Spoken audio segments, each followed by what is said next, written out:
Welcome to Ladies Talking Love, Episode 2, Discovering and Communicating Your Needs.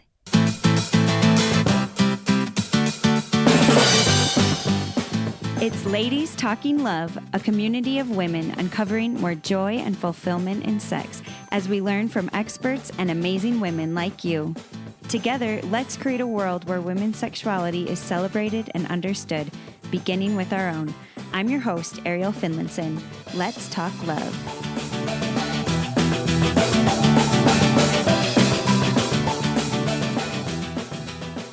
I'm excited to welcome McKenna Talley onto the show today.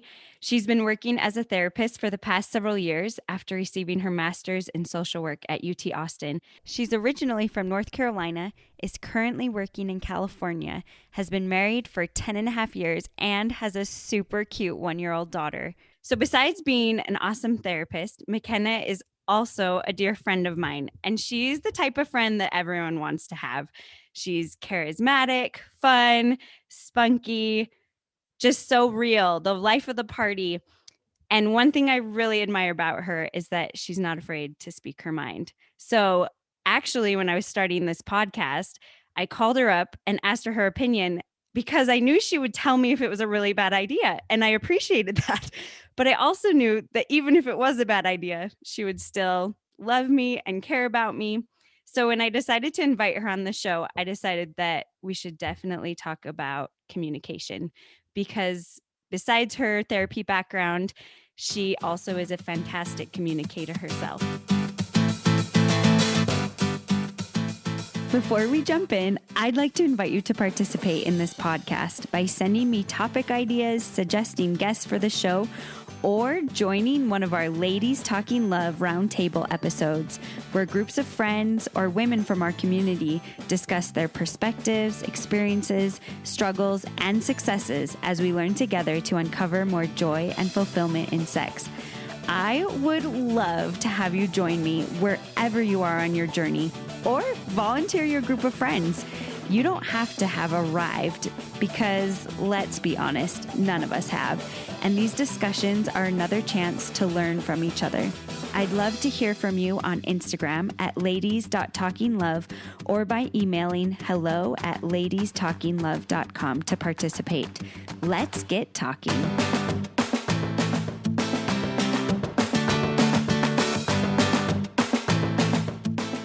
So I'm really excited to welcome McKenna Talley onto Ladies Talking Love. Thanks so much for being here today. Hi, it's awesome.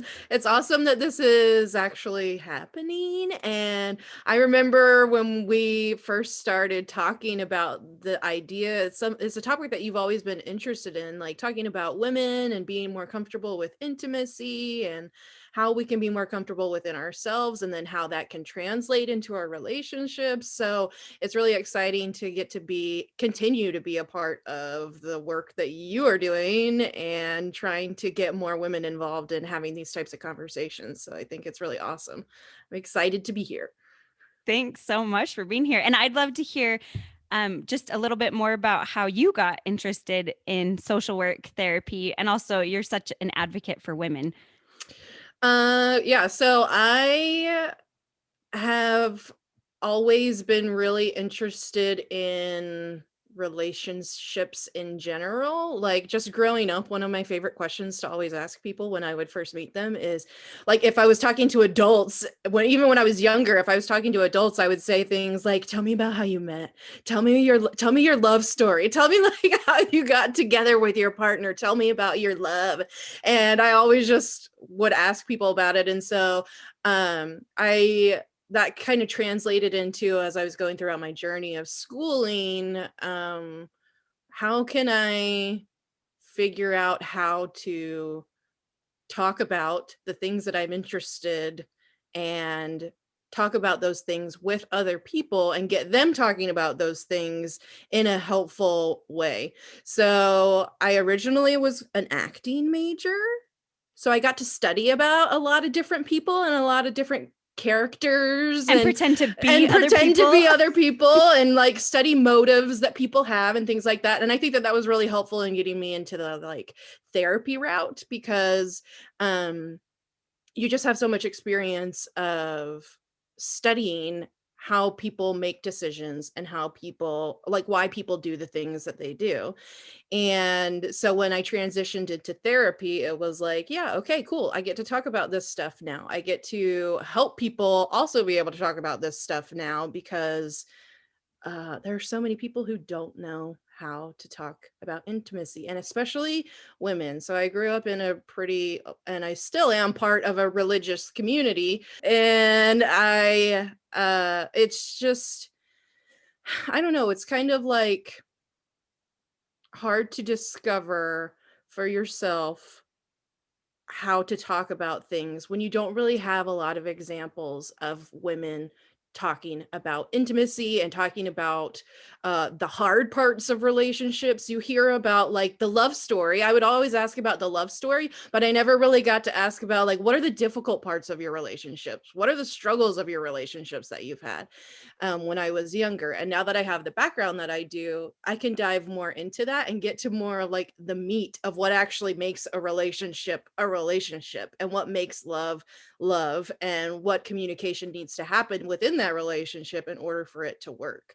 So I don't know if that answers the No, question, that but totally does. yeah. I love all just those points about now you get to know more about that. And I think a lot of us, at least for me, kind of getting married, it was like this end, and no one really talked much about the struggles that came after, besides in Right. sexuality, but just in struggles in the relationship. Right. You And get married and it's like, this is the fairy tale. You finally got it. And then it's like, cool, bye. We're done talking about that. You got to the end point, but it's really just the beginning of what exactly. the rest of your life is gonna be.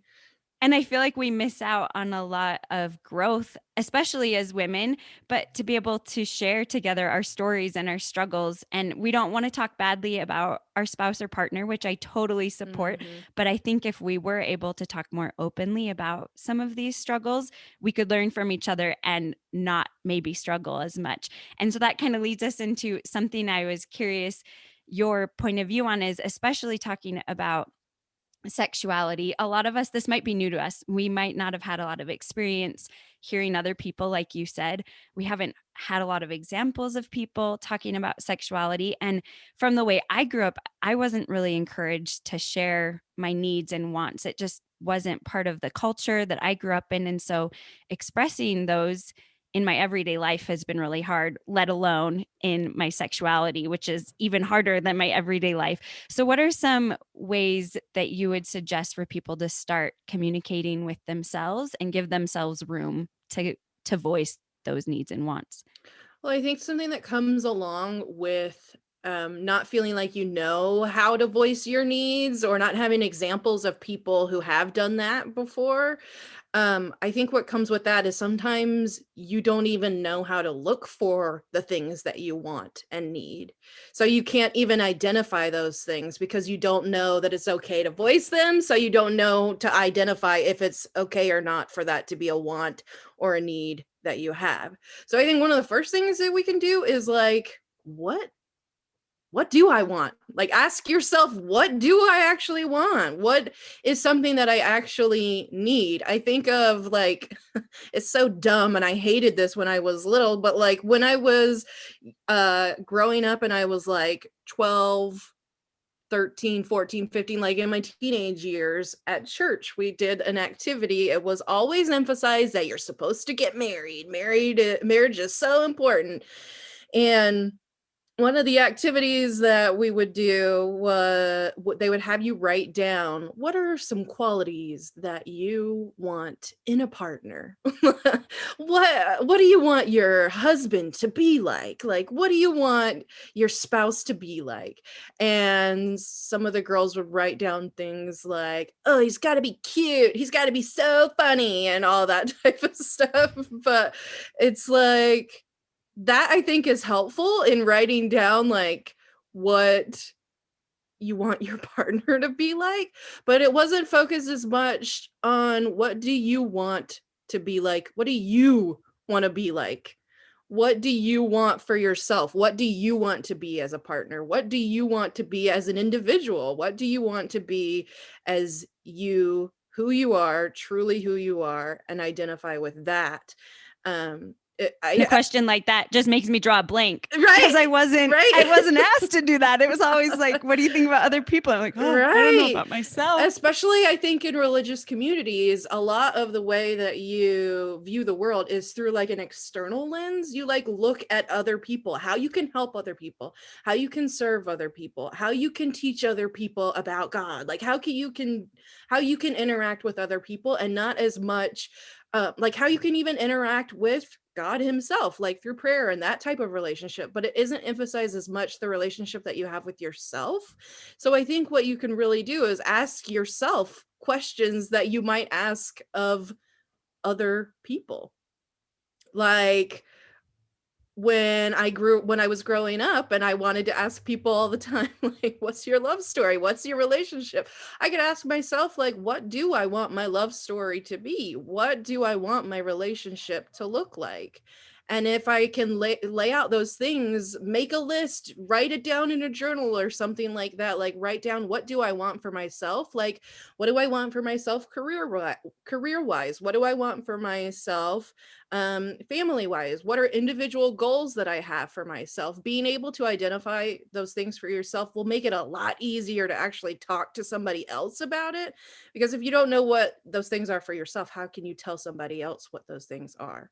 So I think one of the most important things you can do is just identify for yourself, what do I want, what do I need, in a variety of different areas. And I've even found that with my relationship with my husband, sometimes when we're in like a stickier situation, things Mm-hmm. aren't as flowing as well as I would like, to even just go back and remember some of those feelings of my love story, Mm-hmm. to remember that our love has grown and it's different, but I can still feel some of those feelings. And just like remembering what I want helps me feel that way and kind of refocus and be able to take it back and be like, well, what am I doing now to create that what I want? Mm-hmm. I love that point. So going on then, it was once we've kind of done a little bit of discovery, going to the next point of being able to express that to other people. You touched on that a little bit, but how how can we be brave? Because that can be really hard, even once we figured it out ourselves, to express it. Yeah, that is the question, right? And it's totally different for everybody, and it depends on the person that you're trying to communicate with. You have to make sure, like, nobody's gonna just open up and say, "Hey, I want to try this new sexual thing out," in a relationship with somebody who you don't feel comfortable with. So you have to try to foster a relationship with whoever it is that you're being intimate with. Like, you have to foster a relationship where you can say, "Hey, I don't like that. I do like this. Can we try something new? Can we do something that we've never done before? Can we retry something that we have tried before that I didn't think that I liked the first time, and maybe I'll like it this time because I want to push myself?" Like, that type of stuff. I think in taking the first step in talking to somebody is a risk.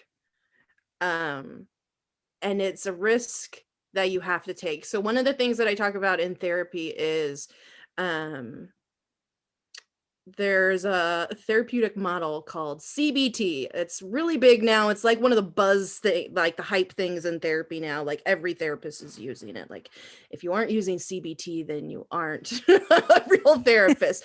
And what it stands for is it's a cognitive behavioral therapy.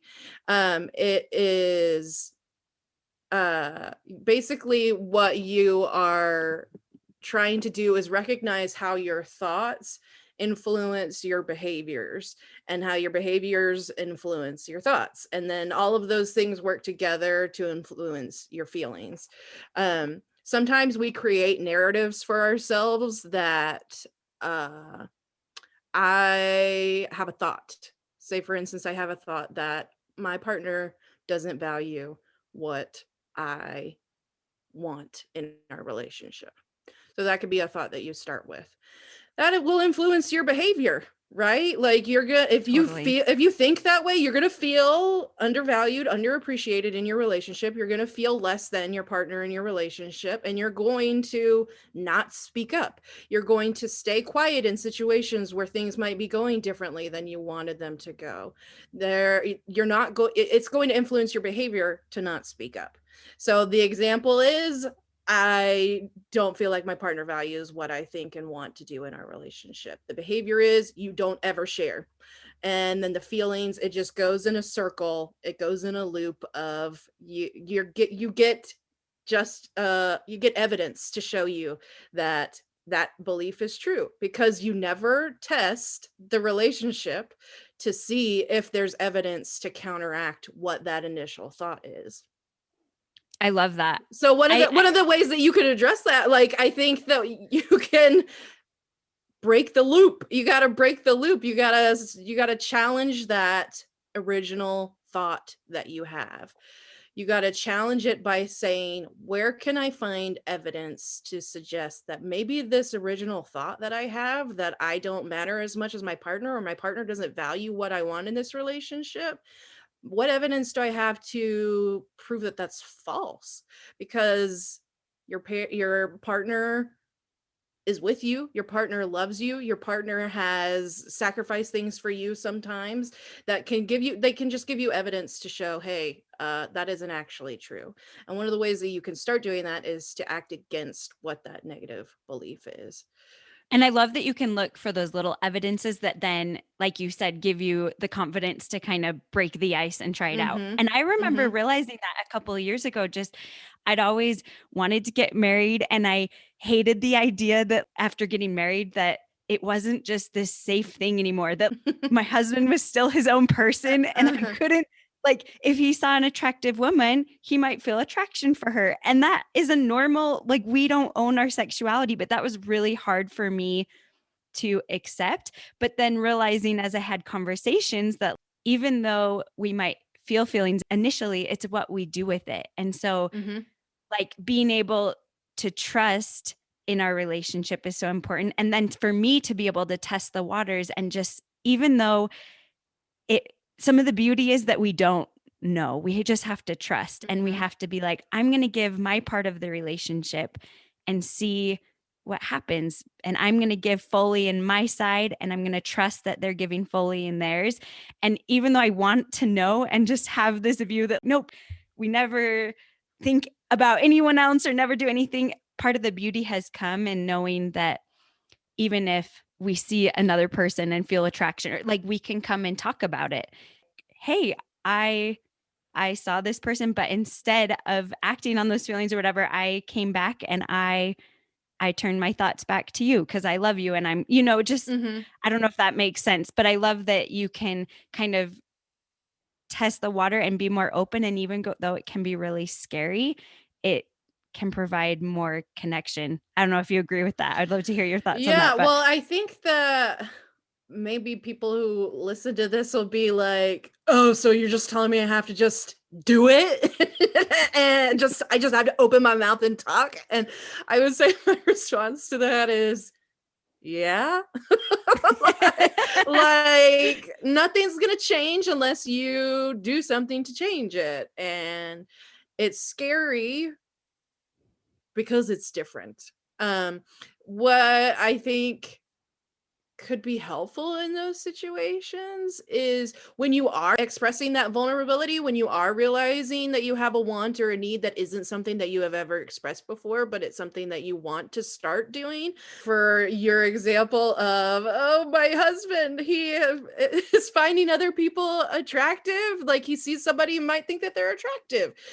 Okay. Yeah. Well, is that a need that is not being met by you? Are you wanting him to tell you that you are attractive more often? Is that something that you are worried about in the relationship because it is a need or a want that isn't being met because you haven't voiced your thoughts or feelings about it to your partner? Something like that. What I think, which is a big fear I've had in my relationship. I'm a right. very jealous person. Uh-huh. So, but finally, like, voicing these fears, like, oh, Mhm. what if you see someone? It was really good to actually hear what he was thinking instead of Mhm. making it up, because I can make up all Oh my kinds of things. gosh. And so with my The example, story we tell ourselves, we create stories all the time so that much. aren't So real. how do we go into this with these people that we care so much about? And maybe we've created these stories that aren't real. And maybe we haven't shared our thoughts before. And especially what you were talking about before of, I don't like that. That can be really hard to say. And especially if our spouse or partner isn't used to us Right. expressing, I don't like that. Right. That can be hard for them. How do we kind of navigate that to show respect and love for them, but also be real about ourselves when it's new? And so it might be abrasive to them that, wait, what? You're Right. telling me you don't like this? Yeah. Well, I have a revolutionary idea, and it is that So excited to hear it. we be honest. And what I mean by that is, if you are nervous about saying something, if it is the first time that you've ever attempted speaking up with your partner, tell them, hey, I'm trying something new.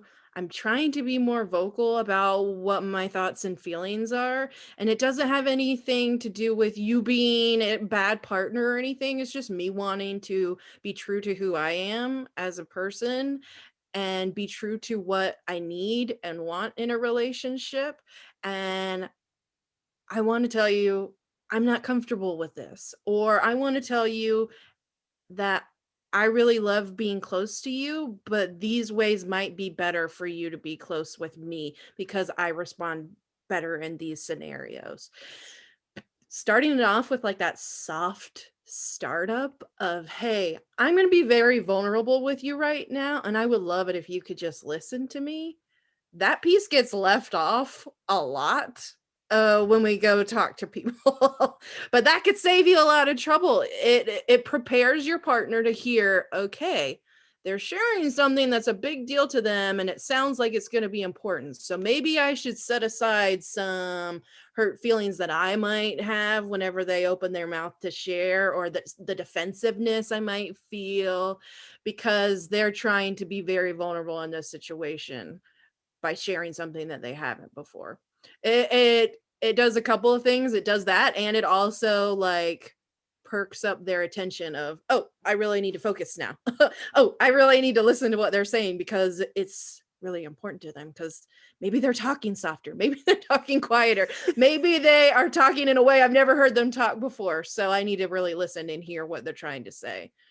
And I think that softening is so important, especially going into sexuality, that you could be like, I've never done this before. I've never voiced my needs. And so I want your help. I'm going to try to tell you when I don't like something or when I do. And just then they're ready, instead of feeling like, oh, she doesn't like it, or, or he doesn't like it, just to be able to, we're exploring together and we're going to learn together.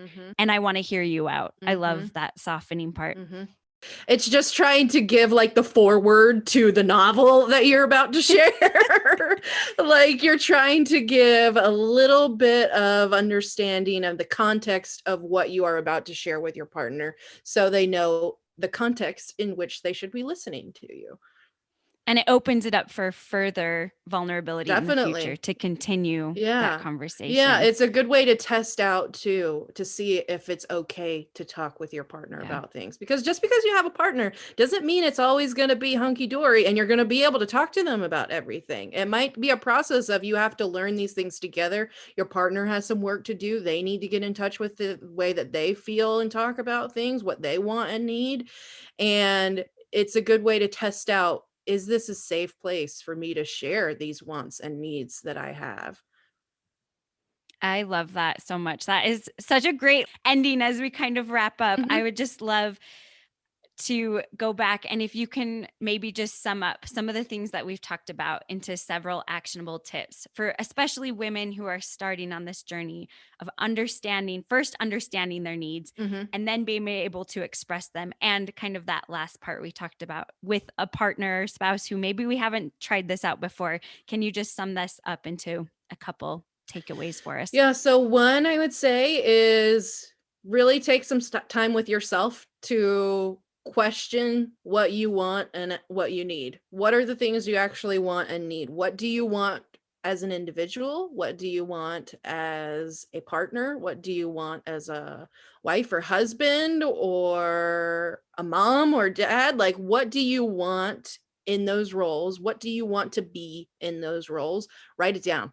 Write it down, because once you put pencil to paper, it makes it a whole different thought process in your mind, because you can pivot from there. You can go from there and say, oh, I didn't think about this initially. Whenever you're thinking about all these things in your head, it can kind of get jumbled and stuck and be like a highway.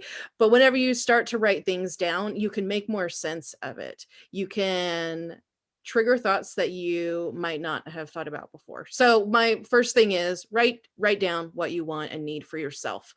And then you could do that age old, the the youth activity thing that I did growing up, where you write down what you want from your partner. That's fine too, but I think it's definitely a more worthwhile activity to write down what you want and need for yourself. Like, what are your life goals? What are your relationship goals? Those types of things, so that you can actually speak to them better. And then also try to identify what that negative belief or thought that you have that is keeping you from talking to your partner in the first place.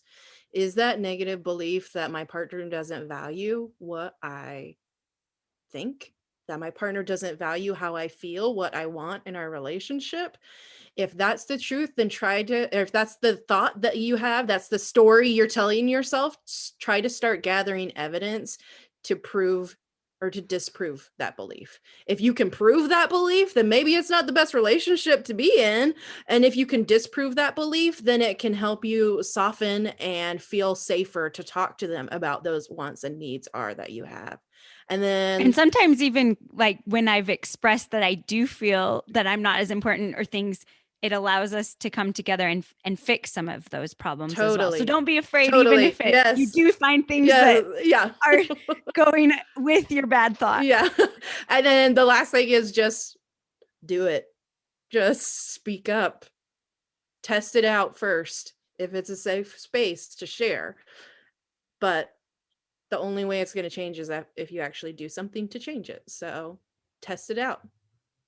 And you can practice in the mirror or with a friend. Yeah, totally. You can try that in any relationship where you talk about what your wants and needs are with your friends, with your family. It's there are tactics that can go in any kind of relationship that you have.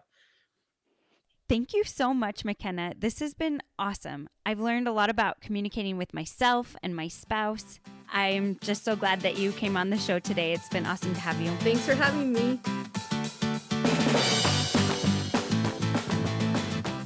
Thanks so much for joining McKenna and I on the show today.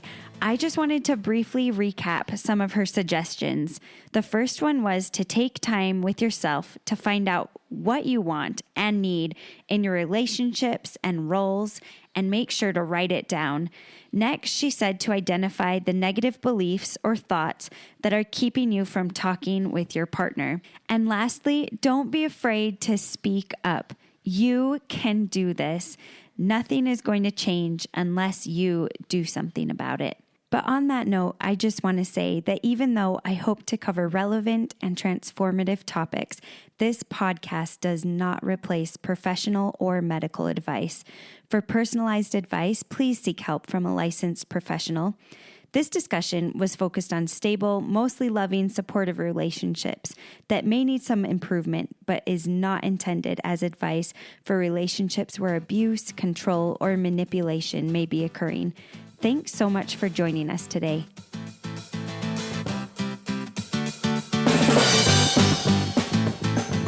Join the conversation at ladies.talkinglove on Instagram and tag your friends who would like to participate. You can also check out our website, ladiestalkinglove.com, where you can access each episode and join our exclusive newsletter. I'd love to hear your thoughts on Instagram or by email to hello@ladiestalkinglove.com as we learn together.